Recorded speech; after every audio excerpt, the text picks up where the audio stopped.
নমস্কার বন্ধুরা, আমি অর্চনা। আমার চ্যানেলে আপনাদের স্বাগত। তো আজকে আমি একটা নতুন ধরনের নাস্তার রেসিপি নিয়ে এসেছি। এটা ছোট থেকে বড় সবার খুব পছন্দ হবে।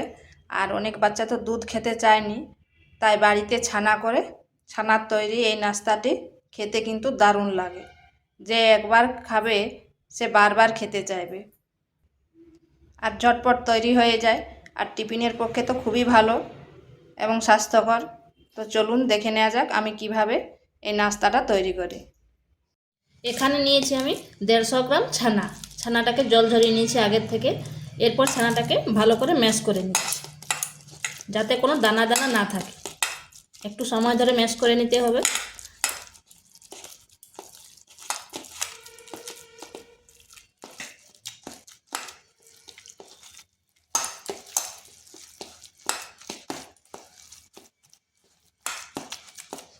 ম্যাশ হয়ে গেছে, দেখুন একটু দানা দানা ভাব নেই।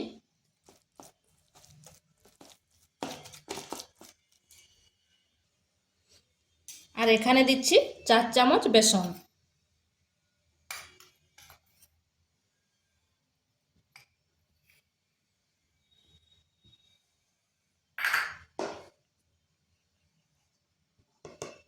আর দিচ্ছি 2 চামচ ময়দা।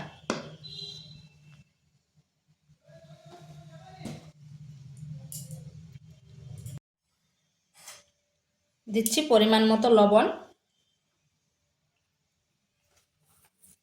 আর 1 চামচ চিনি।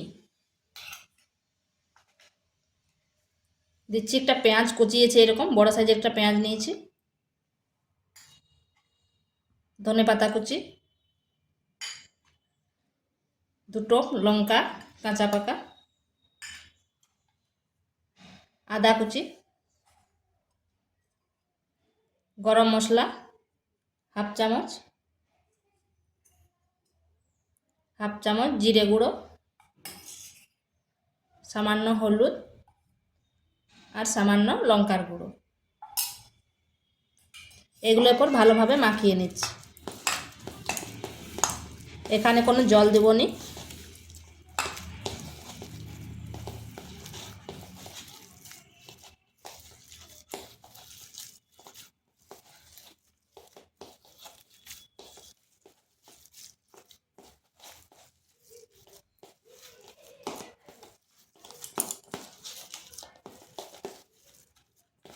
এই সব উপকরণগুলি একটু ভালোভাবে মিশিয়ে নিতে হবে। আর চিনিটা আমি এমনি নর্মাল চিনি দিয়েছি, আপনারা চাইলে গুঁড়ো করেও দিতে পারেন।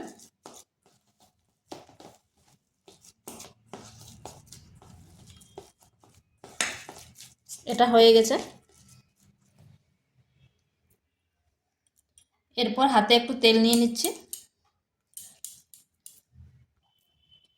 এরপর এইরকম নিয়ে করে হাতে একটু চাপটা করে দিচ্ছি। এইভাবে গোল গোল করে দিচ্ছি, আপনারা যেরকম পারেন ডিজাইন করবেন। এইভাবে আমি করছি।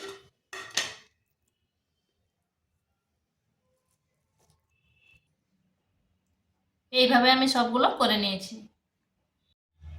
এখানে সামান্য তেল দিয়ে দিয়েছি, আপনারা চাইলে ঘিও দিতে পারেন। এরপর এগুলো দিয়ে দিচ্ছি।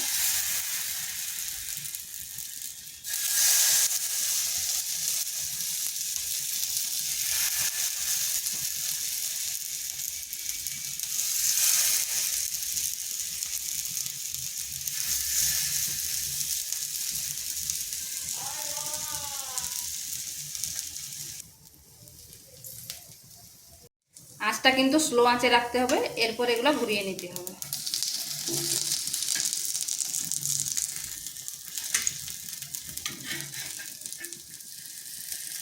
এইভাবে একবার করে দেখবেন, খেতে কিন্তু দারুণ লাগে।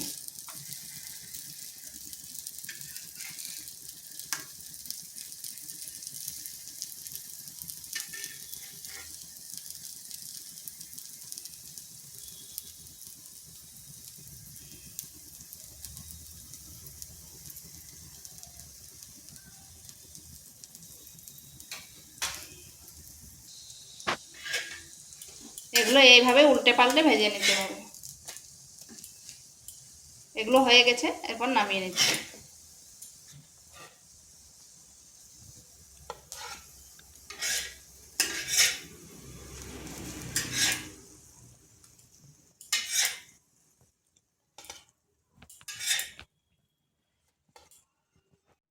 তো বন্ধুরা, এগুলো আমার তৈরি হয়ে গেছে। দেখুন কত সুন্দর হয়েছে, আর খেতেও কিন্তু দারুণ লাগে, আর ছোট থেকে বড় সবার খুব পছন্দের। তো ভিডিওটা ভালো লাগলে লাইক শেয়ার কমেন্ট অবশ্যই করবেন, আর নিত্য নতুন রেসিপি পাওয়ার জন্য চ্যানেলটিকে সাবস্ক্রাইব করবেন।